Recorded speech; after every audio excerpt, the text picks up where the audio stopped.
Hello students and welcome to Writing Narratives with Mr. C. So first step we're going to talk about is pre-writing.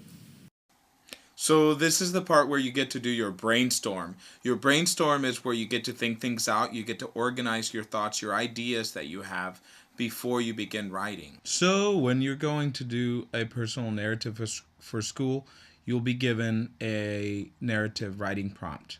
So basically what that is, they'll tell you what to write about.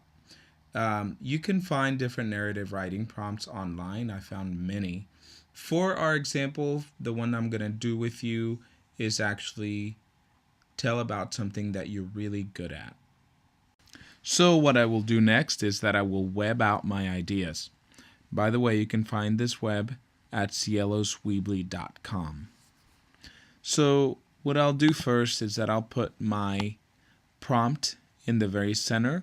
The prompt I was given was something I'm really good at doing. After I do that, here's where I start really thinking. This is where brainstorming comes in. So I have to do a lot of thinking about what am I really good at. I'm going to say one of the things I'm really good at is playing basketball. So there's one of my ideas. I'm good at basketball. So I keep thinking now, this will take time. This will take a few minutes. What am I really good at? What am I really good at? What am I really good at? And I come up with a second thing. Let's see. The second thing I'm gonna come up with is I am great at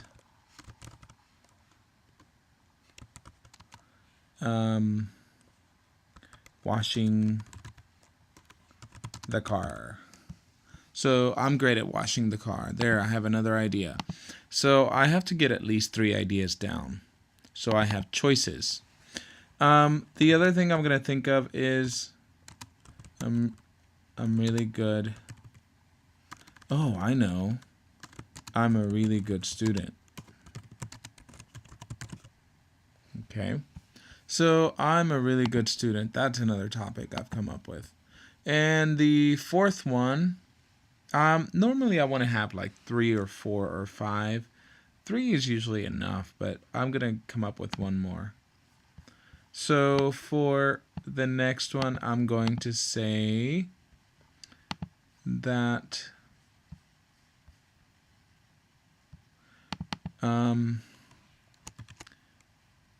I am good at skating. Oops, I am good at skating.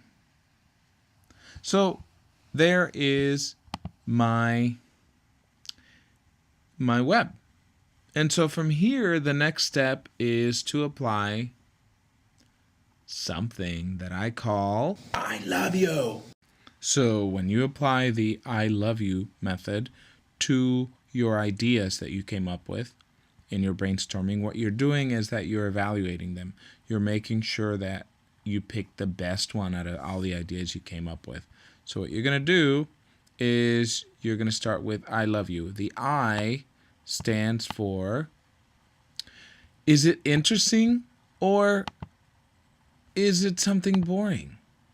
Did I pick a topic that is interesting? Okay, which one's the most interesting out of all the ones that I came up with? The next thing that I look at and that I ask about is the heart. Do I love it?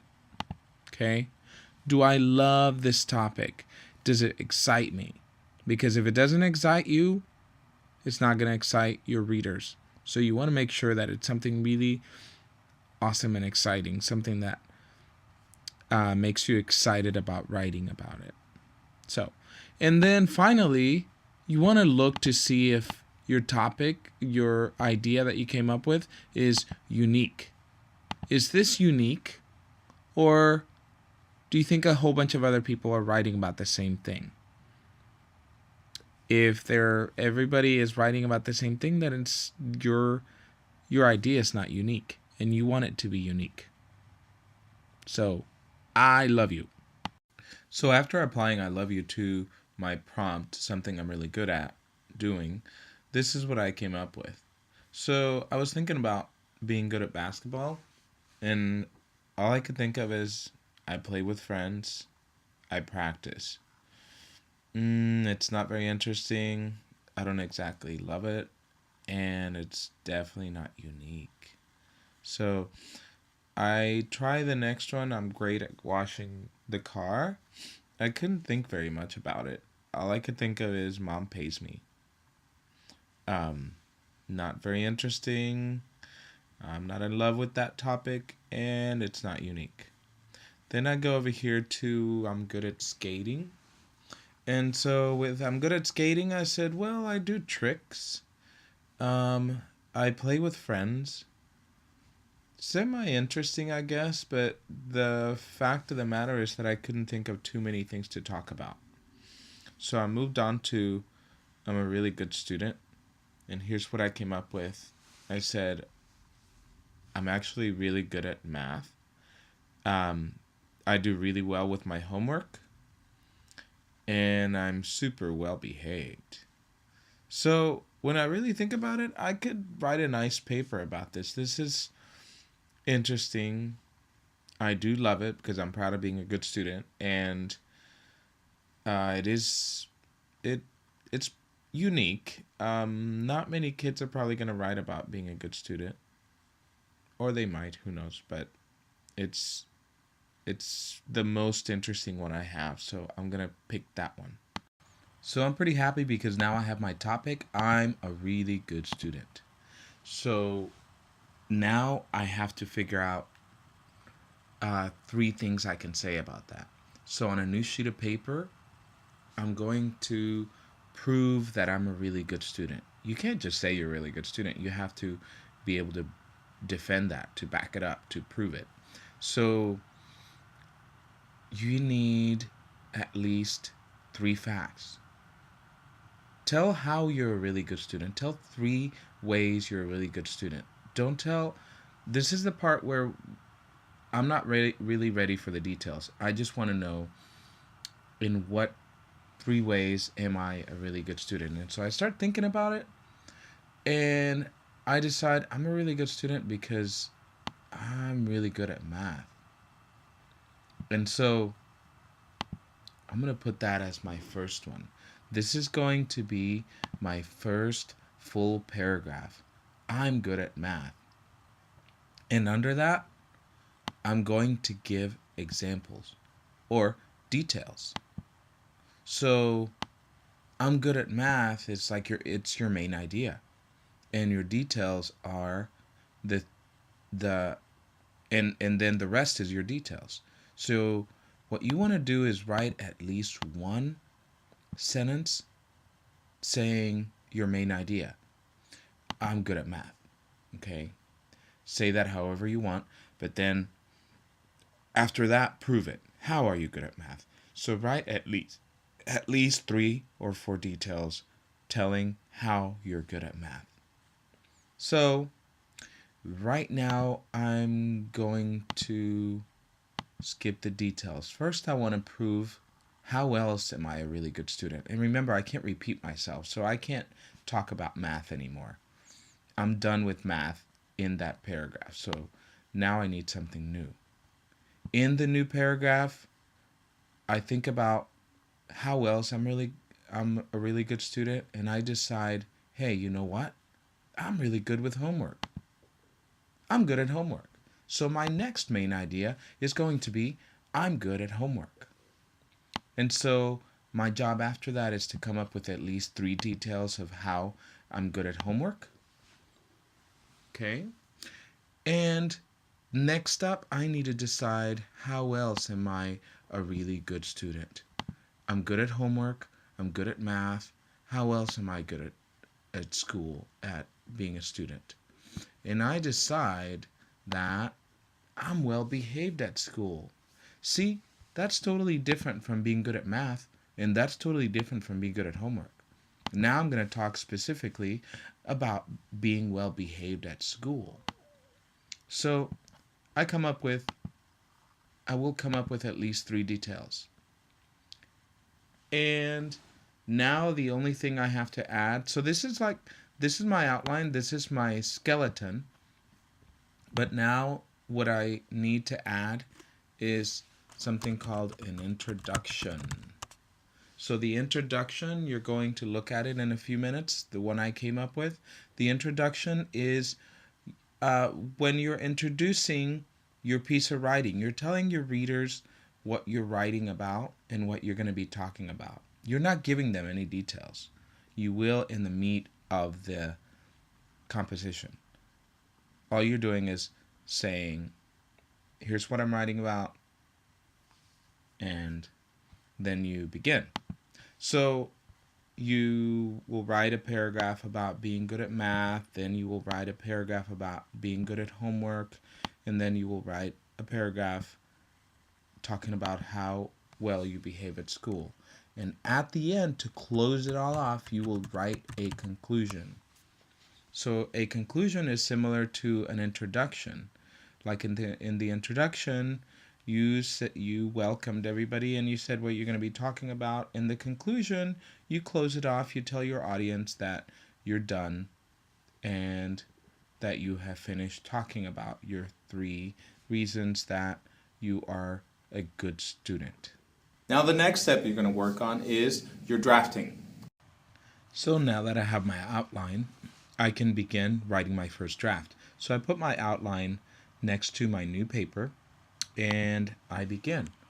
You know, I told you I would begin with an introduction. Right now I don't want to think about what to write in the introduction, so I'm going to skip that and I'm going to go straight into my first paragraph.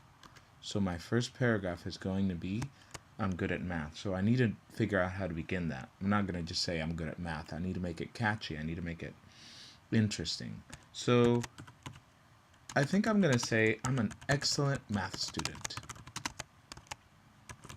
Okay, so that's my first sentence. Do you know how to count to 1,000,000?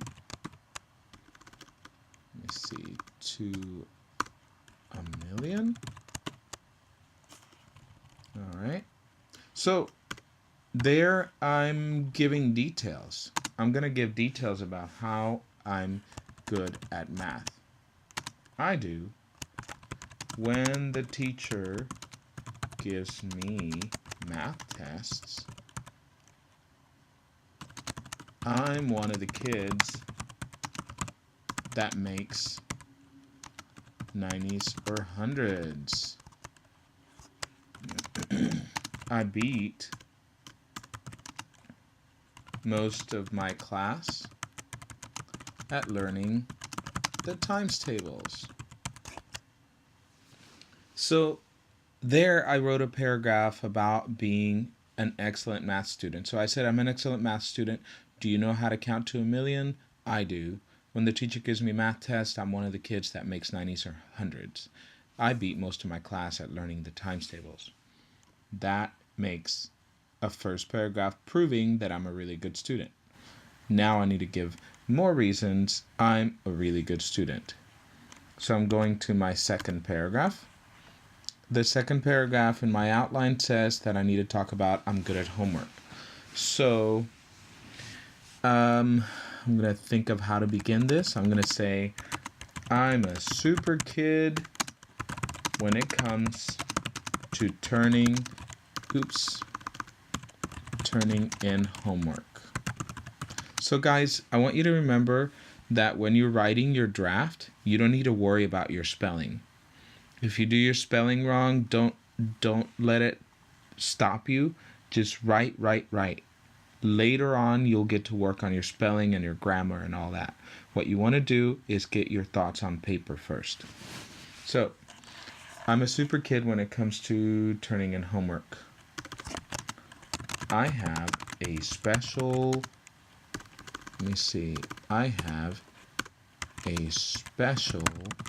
binder where I put all my homework, and when I get home, that's the first thing I check.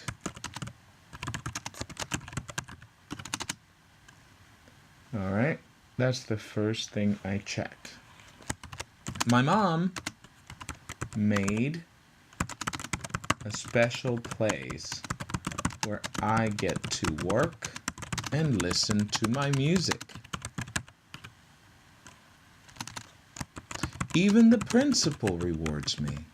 Let me see. Even the principal rewards me for my homework.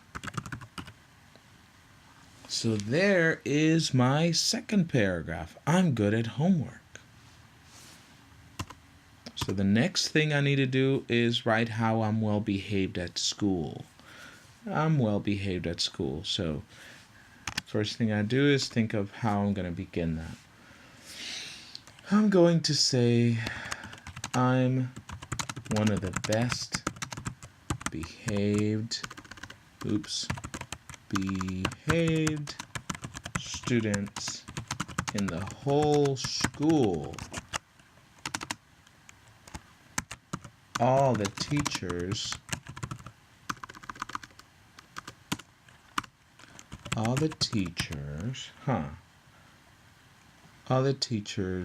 are always complimenting me because I always seem to be doing the right thing. Yeah, that sounds good. So notice that I'm giving details about how I'm a really well-behaved student. So how else am I a well-behaved student? Let's see. I always pay attention to my teachers or to my teacher. I always pay attention to my teacher and even help my classmates with their work. Yeah, that's a good kid.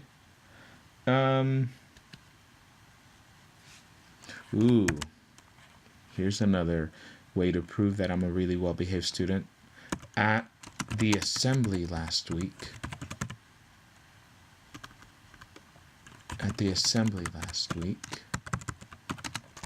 I got an award for citizenship.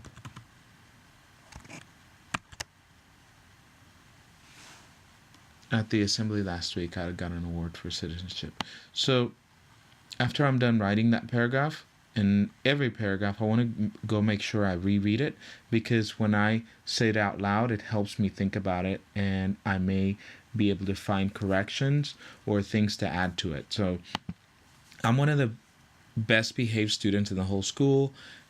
All the teachers are always complimenting me because I always seem to be doing the right thing. I always pay attention to my teacher and even help my classmates with their work. At the assembly last week, I got an award for citizenship. So look here. I have paragraph 1, paragraph 2, paragraph 3.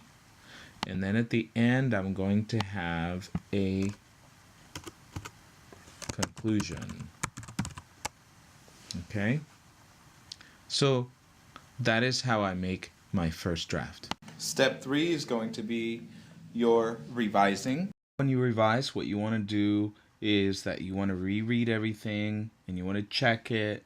You want to see how it makes sense. You want to sharpen your words. You want to give more detail. You want interesting words in there. Also remember that in your writing, you want to mix it up a little bit. You want all 4 types of sentences if possible. You want to check that if it's organized, and definitely you want to make sure that you have enough details, because as you read it, you're going to find more stuff that you want to add to it. Step 4 is your editing. By the time I get to editing, notice that I already have my introduction and conclusion. The reason that I want to do that is so if someone's going to help me edit, that they can read that as well. So it's important to be able to peer edit. That means having another student or another person, just like yourself, be able to read your paper and to let you know how to improve it. So what we want to do with that person or with yourself is to read it as if you never read it before and figure out a way to make it even better, because we can always make things better. So during your editing, you're going to reread and check. This time you're going to check for capital letters. You're going to check for punctuation. You're definitely going to have your dictionary out to correct your spelling. You're going to have your thesaurus out to make sure that you don't repeat the same words over and over again and you have a variety of words. You're going to check for your format to see if it all comes together. So you want to make sure you do all these things during your peer edit or your editing. If you're going to peer edit, you want to make sure you have at least, I don't know, 2 or 3 people check it and read it, because the more people read it, the better your paper gets. The final step is the most exciting one of them all. It's when you finally get to publish. So finally, when I publish, I think of a really cool title to give it, and I am ready to post it, to put it on my blog or whatever I need to do. I hope you enjoyed our video on narrative writing. Have fun.